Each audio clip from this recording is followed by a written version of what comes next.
Hi, I'm Kenneth Wyatt, an EMC consultant based in Colorado. Today I'll be discussing how I characterize and troubleshoot self-generated EMI for wireless and IoT products. I'd like to thank Altium for inviting me to AltiumLive 2022 Connect.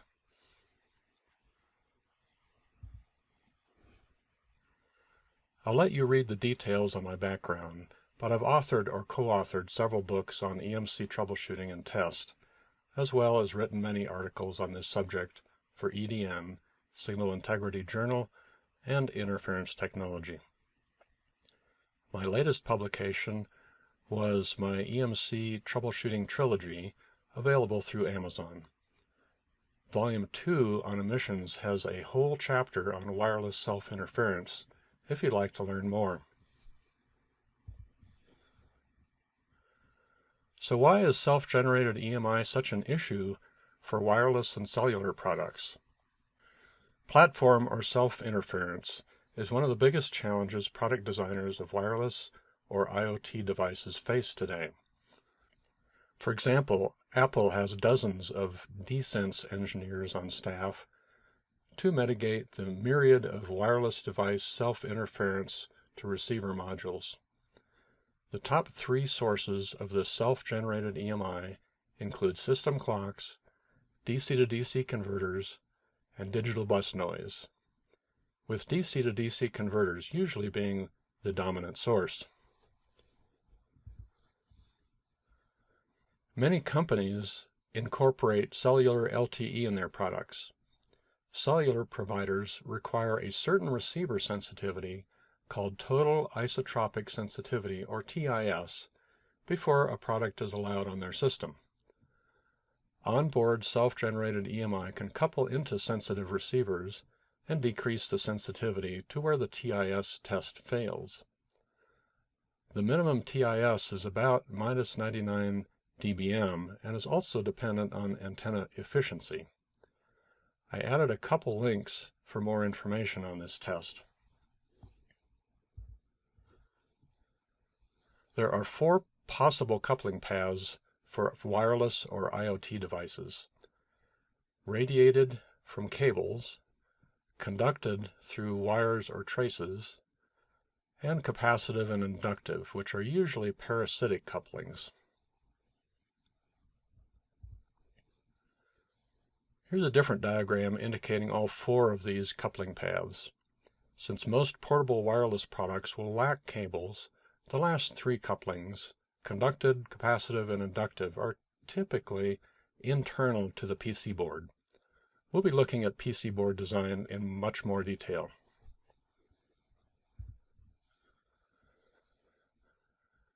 Over the years, I've developed a simple 3-step process for troubleshooting self-generated EMI.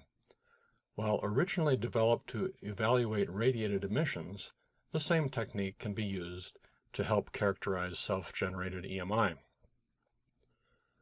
Step 1 is to use near-field probes to identify high harmonic energy sources on the PC board and to record the emission characteristics. Step 2 is to use an RF current probe to measure system cable currents if used. Cables are well known to act as transmitting antennas and radiate harmonic energy. We record the same emission characteristics. Step 3 is to use a nearby antenna to determine actual harmonic energy being radiated from the PC board or cables. I usually look from 10 to 1500 megahertz initially to observe anything in the usual cellular or GPS bands. We'll look briefly at each of these steps. Step 1 is to use a medium-sized H-field probe to identify the major energy sources and to capture their harmonic characteristics. When characterizing self-interference, I like to start off by looking from 10 to 1500 megahertz in order to get the big picture. Probing with a near-field probe will reveal which energy sources on the board could be producing EMI out into the wireless, GPS, and cellular bands. In the example, we see a combination of narrowband Ethernet clock harmonics, along with broadband EMI from a DC to DC converter. Generally, you'll see two forms of EMI, narrowband and broadband. Narrowband EMI is represented by a series of harmonically related narrow spikes and is largely due to system clocks, in this case generated by the Ethernet clock. Broadband EMI appears more as an increase in overall noise floor and is really comprised of a series of such closely spaced switching harmonics that they appear smeared together with a few broad resonant peaks. When using the typical 120 kHz resolution bandwidth as specified by the measurement standard. Broadband EMI is typically generated by data bus activity or DC to DC converters, and I find these to usually be the dominant source of receiver interference.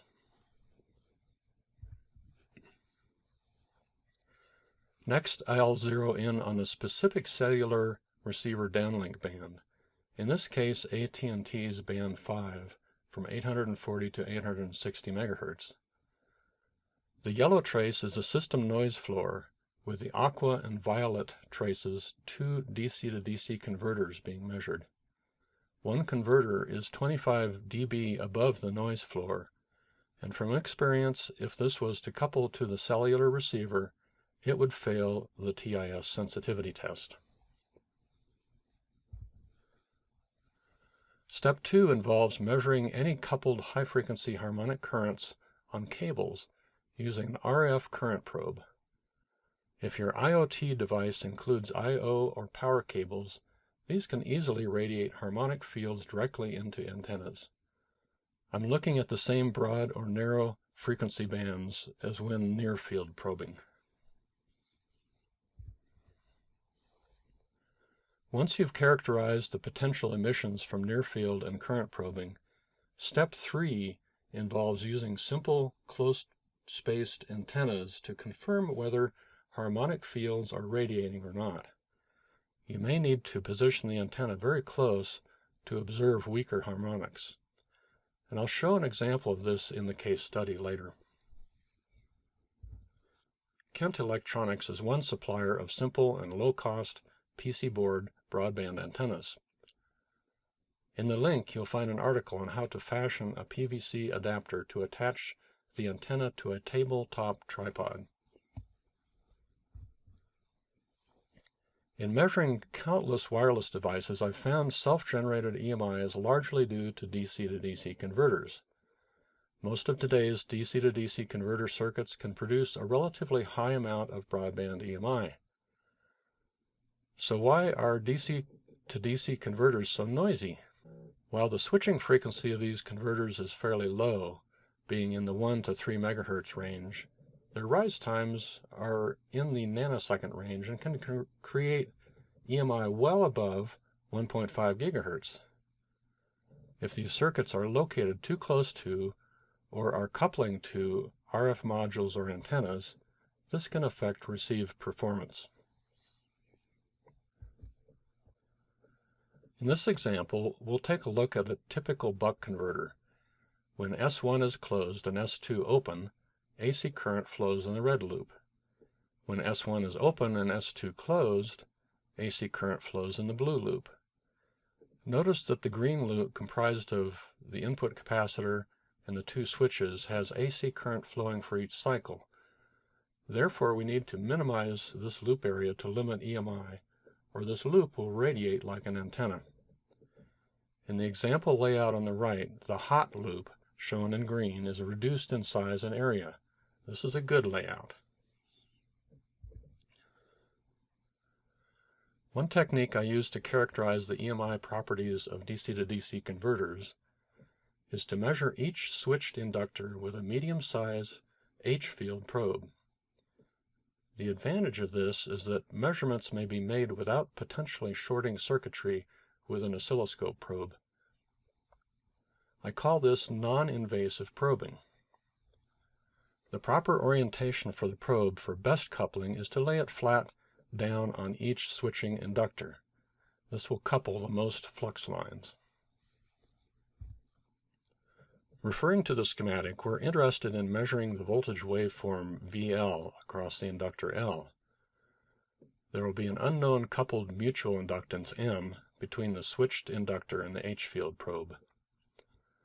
We know the current IL across the inductor is shown in the top equation, 1 over L integral VL dt. V out at the probe port will equal M times the derivative of IL, or M divided by L times VL. That is, V out is proportional to VL, the inductor voltage. Using this fact, we can record all the important EMI characteristics of the switched waveform, as we'll see in the next slide. The bandwidth of the probe is sufficient to not affect the measured values. Here we see the comparison between probing with the H-field probe on the top trace versus probing with a high-frequency active oscilloscope probe on the bottom trace that's connected directly to the switch node. Other than the pulse amplitude, all other EMI-related characteristics are identical, that is, the rise time, pulse width, period, and ring frequency. The two most important EMI measurements are the rise and fall times and the ring frequency. Using this non-invasive technique prevents potential missteps using oscilloscope probes and really speeds up the analysis and characterization of the converters. It turns out ringing has quite an effect on the emission spectrum. This occurs often with switched mode power supplies and will be demonstrated in the next two slides. The ring frequency will produce a matching resonant peak in the emission spectrum for a product. The ringing is due to parasitic inductance and capacitance in the circuitry of the switch mode power supply. This resonant peak can often accentuate coupled EMI in the various wireless and cellular LTE bands. Here we're measuring the switched waveform from a 1 MHz DC to DC buck converter using a gallium nitride switch device.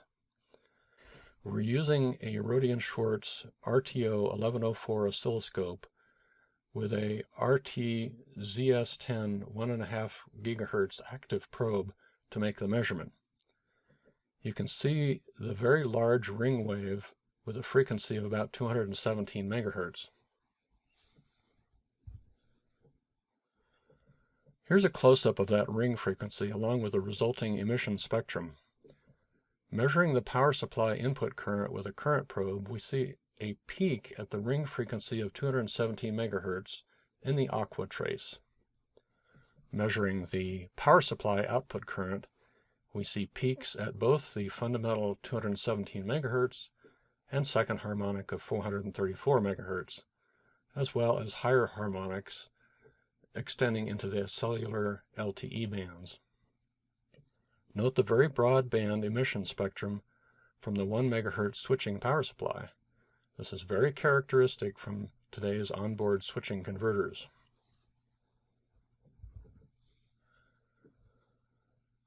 I recently acquired an EM scanner system from YIC Technologies. This scanner includes an array of tiny H-field loops within the sensor board. Placing a PC board on the array will plot a heat map of the electromagnetic fields. I'm starting to use this to help evaluate the fields around the board and attached cables. Results look promising so far and is an additional troubleshooting tool to help map out hotspots on wireless boards. So, knowing that DC to DC converters used on today's embedded processors are a dominant source of potential interference to sensitive onboard receivers, let's look at the top 10 ways to reduce DC to DC converter EMI. Tip 1. Get the PC board stack-up correct. There are two very important rules for good PC board design, and most commonly used designs from decades ago fail to follow these. Above 100 kHz, all signal and power transients propagate as electromagnetic waves within the dielectric space between the trace and return plane. Rule number 1 is that all signal traces and power planes or traces must have an adjacent solid return plane in order to bound the electromagnetic wave. Rule number 2 is that all power planes or traces must have an adjacent solid return plane in order to bound any transient electromagnetic waves. A third point is to make sure all critical signals have a defined return path back to the source. A good example is when running signals from top to bottom on the board. Note, for critical mixed signal and wireless designs, this precludes using the power plane as a return path, except in limited situations. These rules will dictate the stack-up design. For more details, see the linked articles in the references. First, let's review the path of return conduction currents, as this is the key reason partitioning of circuit functions is so important. Here's a simulation of this concept with a return conduction current in green. For the low frequency 1 kHz example on the left, we see the return current is spread out and basically travels from the load directly back to the source, the so-called path of least resistance. In the high frequency 1 MHz example on the right, we see the return current located directly underneath the circuit trace, or the path of least impedance. Most onboard DC-to-DC converters are now operating at 1 MHz and above, so return currents will tend to follow right underneath the signal traces. Because return currents are largely confined under the signal and power traces above 100 kHz, we can use the concept of partitioning to isolate various portions of the circuitry. This concept of partitioning will be very important when we lay out our circuit board between analog, RF, and digital circuitry. I'll show a slide that later describes this better. There are two viewpoints when it comes to how signals move in PC boards: the circuit's point of view and the field's point of view. In reality, they are related. That is, you can't have one without the other. Now, the circuit theory point of view considers only that signals and power sources return back to their sources, and this was hammered into us as undergraduates. To fully understand low EMI PC board design requires we also consider how the signal energy in the form of electromagnetic waves propagates in circuit boards.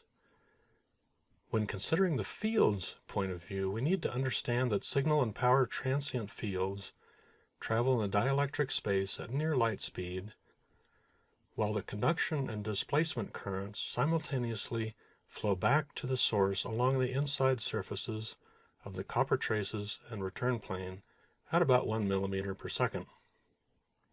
The important point is that the signal energy is in the fields, not the copper. So, how do digital signals propagate in a simple microstrip? Let's assume a microstrip over a solid return plane as pictured in the cross-section.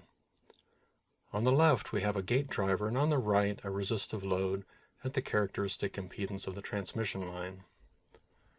Above 100 kHz, the digital signal is actually an electromagnetic wave traveling within the dielectric space between the copper trace and the return plane, with the wave front propagating from left to right as the gate goes from a high to low state in this example. It is important to note that signal propagation is not through the flow of electrons in copper, as has been long implied. The electromagnetic wave induces a conduction and displacement current which does flow along the inside surfaces of the copper trace and plane and through the dielectric as displacement current, respectively, but at a very slow speed of about 1 millimeter per second. This conduction current is what you'd measure with an ammeter. For FR4 dielectric, the wave propagates at about half light speed, or about 6 inches per nanosecond. Most 4-layer boards I review use this very common but very high EMI risk stack-up as shown. The first thing to note is that the power and return planes are too far separated for good high-frequency decoupling. Thus, you'd expect to see power transients being radiated. For best high-frequency decoupling, the power and return layers should be no more than 2 to 3 mils apart. The second point to note is that there is a signal layer reference to the power plane. Return conduction currents want to flow back to the source, which is usually referenced to the return plane, not power. It's possible to reference signals to the power plane for non-critical circuits, if and only if the power and return planes are very closely coupled together and with adequate decoupling capacitors. However, for the classic 4-layer stack-up, this is hardly ever the case. There are probably many solutions to the typical 4-layer conundrum, but here's a couple that will work well for you to achieve lowest EMI. In each, we're running signals and routed power on one layer, and the only difference is whether the ground reference planes are on the inner or outer layers. The advantage in running the signals and power on an outer layer is that they are easier to get at for troubleshooting.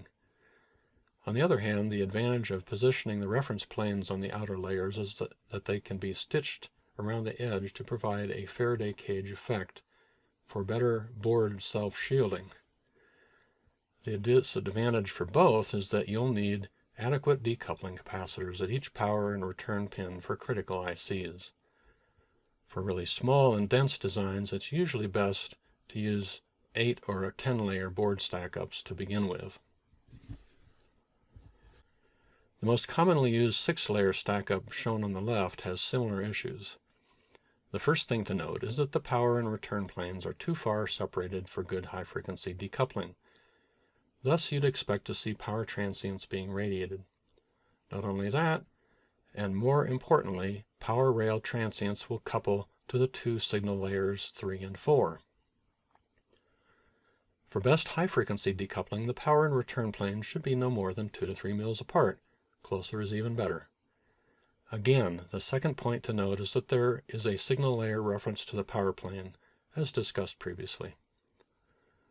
The suggested stack-up on the right follows the basic rules of transmission lines and also allows the power and return layers in the middle to be more closely spaced for better high-frequency decoupling. Disadvantages include losing one signal layer. However, for today's high-density wireless products, you'll likely require 8 or 10 layers anyway for best circuit performance and lowest EMI. Because return currents tend to flow directly underneath signal and power traces at frequencies above 100 kHz, we can use this self-isolation property to separate noisy circuits from quiet circuits through the use of partitioning of major circuit functions, and yet use a solid return plane for the board. For example, by keeping the digital processing separate from the RF sections, we keep the associated noise return currents from coupling to sensitive receivers. While I indicate power distribution by a blue line, in reality you should generally use a solid power plane for the primary 3.3 volt digital source, and can optionally run it across the entire board depending on the power requirements of the system. It should certainly be a solid power plane under all digital processing circuitry, and using plenty of decoupling capacitors to the return plane. It's not always realistic to separate circuit functions in the simplistic model shown, but it is very important to isolate known noise sources from wireless and cellular modules. Grouping all the wireless circuitry together and away from noisy digital processing and power converters is a key goal. And while I show the power conversion as a separate block, it is often located closer to the power input connector or also distributed closer to the load it's powering. I'd still keep all DC to DC converters far away from wireless modules. Tip 2. Use low EMI converters. Both Texas Instruments and Analog Devices or Linear Technologies continue to develop low EMI converters, and I'm sure other manufacturers are doing the same. For example, TI has developed new QFN packaging that allows the input and output capacitors to be located closer to the package. Some of their devices also include means to control the slew rate of the switched drive voltage. Analog Devices has developed their silent switcher, which also accommodates locating the input and output capacitors particularly close to the IC package. Their newer Silent Switcher 2 low EMI converters incorporate both the input and output capacitors and their associated loops within the IC package. And finally, their micromodule design also incorporates the switching inductor as well. While more expensive, these are all particularly quiet for EMI in wireless applications. Finally, many converters have an option to use spread spectrum clocking, which can further reduce the average EMI. Tip 3. Keep converter circuitry on the same layer. One issue that creates noise coupling is running fast switching signals from the top to bottom of the PC board. I had one client locate the buck converter circuitry on the top layer and the output switching inductor on the bottom layer of their board. The resulting 3 MHz switching currents flowing from top to bottom and back created enough interference to block onboard GPS reception. Tip 4. Keep converter circuitry close to the IC. We already mentioned DC to DC converters always have an input current loop and an output current loop as shown. These loop areas must be minimized. IC manufacturers are starting to recognize EMI is an issue and warn designers about this. The converter manufacturers often, towards the end of the datasheet, offer a suggested layout. Layout suggestions, even in the last 2 to 3 years, are often inaccurate. If older than that, are usually incorrect. Both the input and output capacitors, along with the output inductor, should be located as close to the IC package as possible to minimize these loops. Another important point is to avoid intermixing the input and output circuitry of converters on the board layout. We want to keep the primary and secondary circuits as separated as possible. Finally, don't allow the input and output capacitors to share the same return current path. My colleague Dr. Todd Huming of www.learnemc.com has excellent presentations on laying out DC to DC converters. See the references for a link to his site. Tip number 5. The ground return plane must be solid. Fast switching signals or converter traces crossing gaps or slots within the ground return plane will couple EMI throughout the board and can couple into sensitive receivers. I have a short video demo on my website explaining why gaps in the return plane are a disaster for EMI. You can see the difference in emissions for a gapped versus ungapped return plane in the right-hand screen capture. There's about a 15 to 20 dB increase in EMI if return currents are forced around a gap in the return path. There's been an ongoing debate on whether it's best to place voids in the return plane under either the switch node, the switch inductor, voids under both, or keep a solid return plane.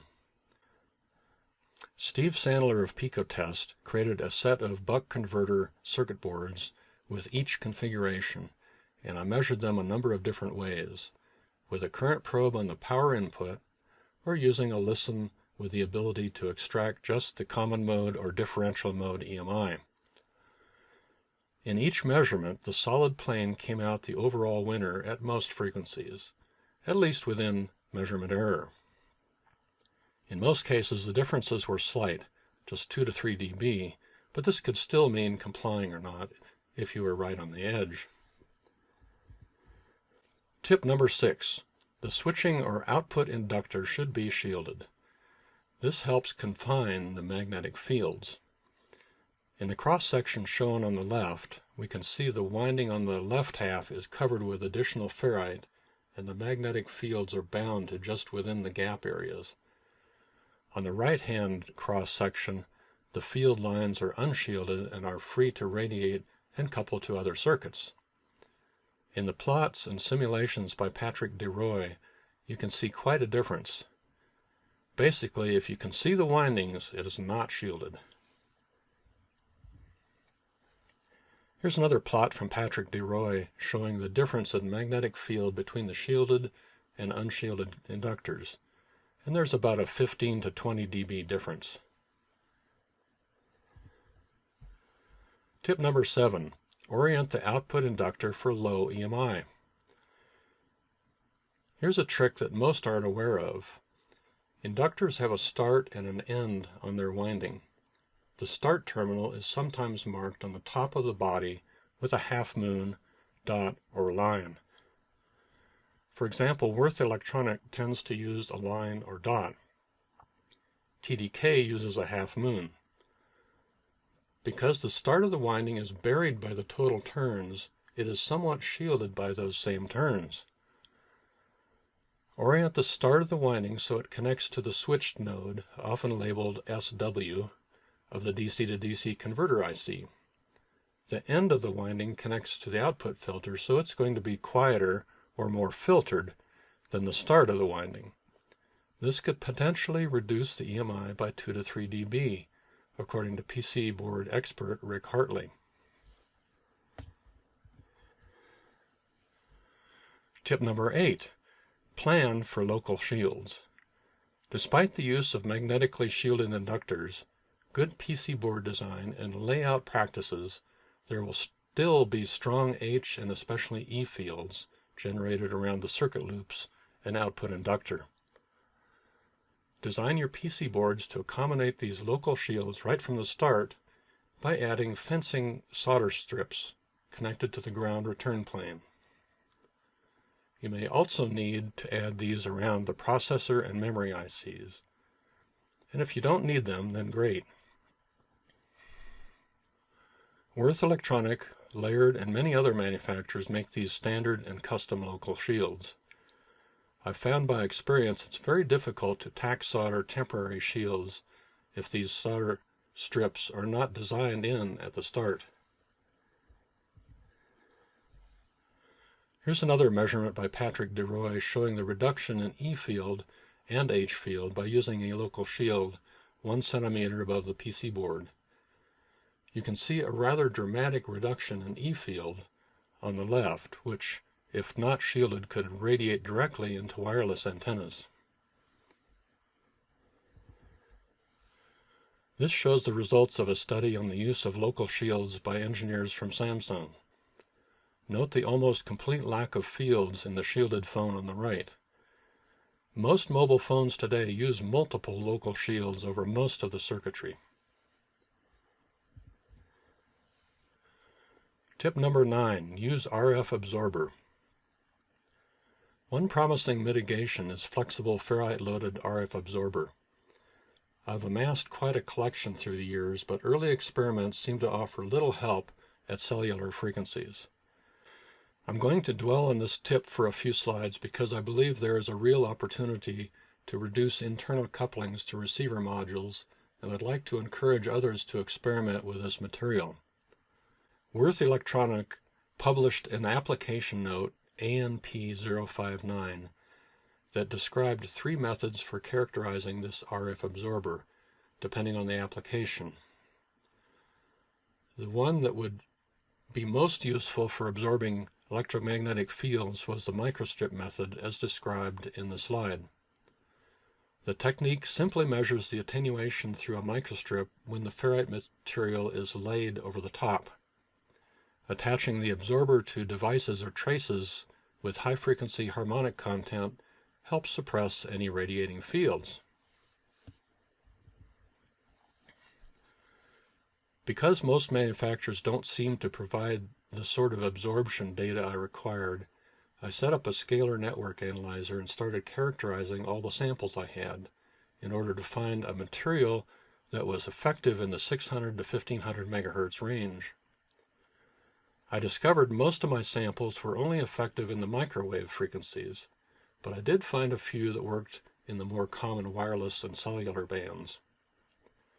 The testing went very quickly because all I needed to do was position each sample over the 50 ohm microstrip and record the results.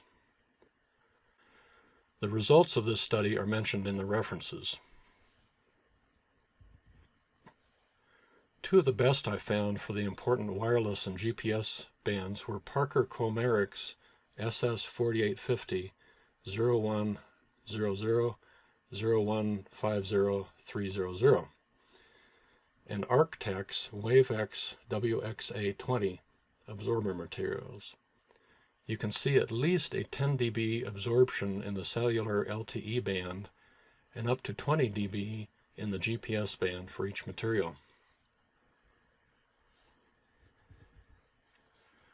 In this case study, I was assisting the client in reducing cellular descents in several bands. There were numerous energy sources creating self-generated EMI. In this experiment, I attached the self-adhesive Arctec WaveX WXA20 patches on top of a DDS RAM, a flex cable known to be hot with RF, and a power management IC containing several DC to DC converters. And these are shown by small red X's.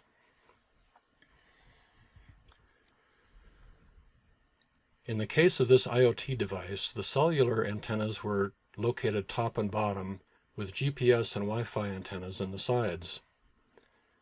We were getting a strong video signal leaking from the side of the PC board right in the middle of the LTE band 5, which is an AT&T band. Following application of the 3 small absorber patches, that strong signal dropped by at least 15 dB into the noise floor, and cellular receive sensitivity was greatly improved.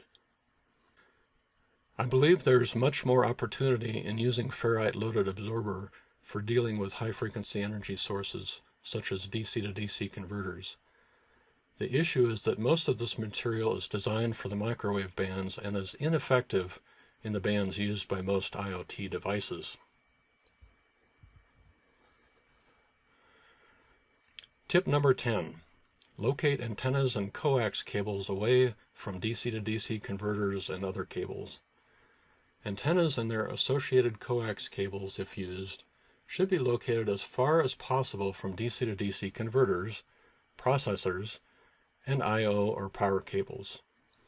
As we saw in previous slides, the input circuit loop of large voltage drop buck converters will have a relatively high dV/dt, and the associated electric field can couple directly into the receiver antenna. In addition, I/O and power cables can couple common mode currents generated on the board directly into antennas. Well, here's a bonus tip number 11. Don't trust IC manufacturers' datasheets. While some datasheets are accurate, very often the EMC design and layout advice is just plain wrong. Here are a couple examples from TI. And don't assume TI is the only one providing incorrect design information. They all do on occasion. On the left, the TI TPS 54308 makes a solid return plane unclear.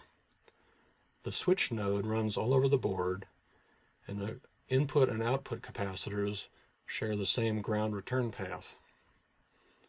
The switch node needs to be minimized in area and located close to the IC. On the right, the suggested layout for the TI LMR 33630 also has the input and output capacitors sharing the same ground return path. This is a great way to couple switching voltage directly to the secondary power rail.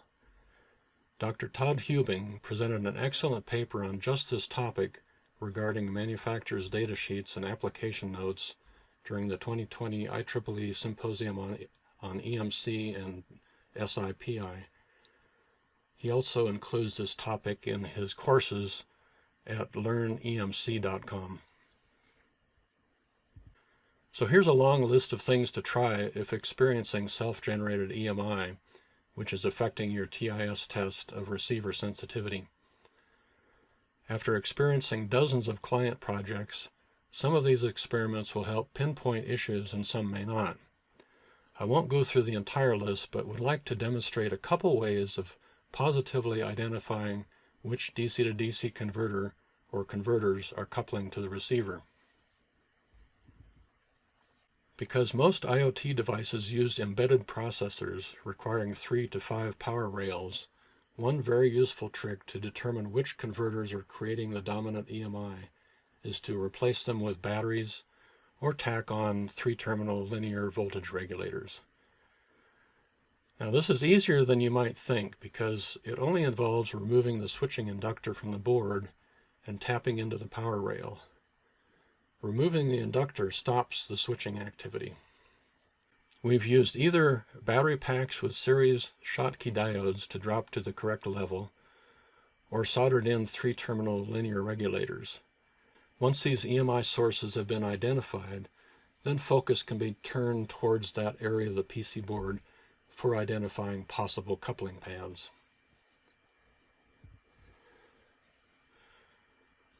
In summary, to achieve the very best receiver TIS performance, we need to ensure the board design is the very best possible using proper stack-up and partitioning. We also need to ensure DC to DC converter circuitry is closely spaced together and on the top layer with solid return plane below. We will very likely require local shields over high energy sources like DC to DC converters, processors, and memory. Try adding RF absorber to known energy sources like radiating traces, processors, RAM, and DC to DC converters. Proper wireless and cellular antenna placement can also be a key factor.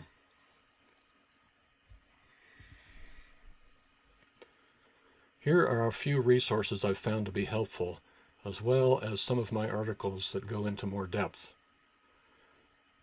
Self-generated EMI has been a long-time issue with manufacturers who are developing wireless and cellular IoT products. I hope these tips help you achieve low EMI noise coupling to your wireless and cellular receivers. For more information on troubleshooting wireless EMI issues or general EMC troubleshooting, you might check out my blogs on designforemc.com or on EDN or interferencetechnology.com or my Amazon author page.